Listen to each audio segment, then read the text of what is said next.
अबे क्या पूछ रहा है? खेती कैसी चल रही है? ये देख लंबे लंबे खेत लहला रहे हैं। ये सरसों की फसल में शाहरुख खान तुनतुना बजा रहा है। ये कमरे के कमरे फसल से भरे रखे हैं। ये देख ट्रैक्टर चला आ रहा है। 10-12 भैंसें भी बांध ली हैं। दूध छोड़ गोबर भी बिका रहा है। क्या कह रहा है? टैक्स? अबे दिख मत जाइयो, इंडिया में टैक्स नहीं है खेती पे। आप भी ऐसा ही मानते हैं ना कि एग्रीकल्चर इनकम में चाहे कितनी की भी कमाई हो लेकिन इंडिया में कोई टैक्स नहीं देना है?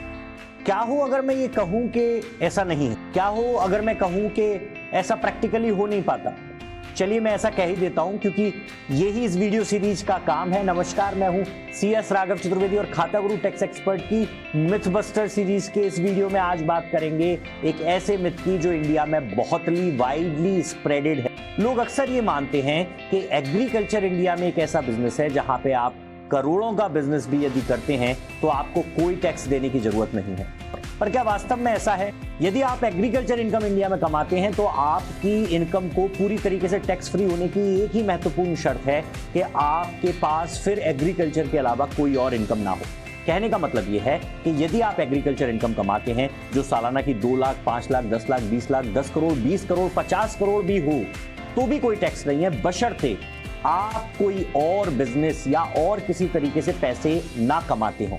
चलिए यहां पे भी आपको थोड़ी सी छूट दे देते हैं। आप कमा सकते हैं किसी और सोर्स से भी पैसे, लेकिन उस सोर्स से कमाई गई इनकम 5,000 रुपए सालाना से ज्यादा नहीं होनी चाहिए।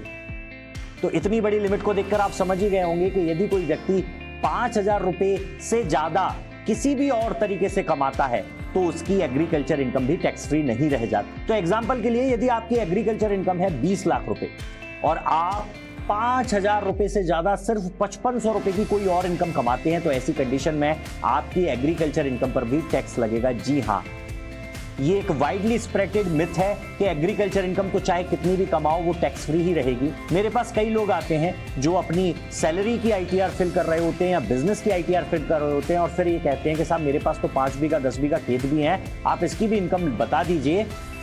और जब उनसे कहते हैं कि इस पर टैक्स लगेगा तो वो इतनी शंका भरी निगाहों से हमारी तरफ देखते हैं मानो हमने कुछ झूठ कह दिया हो।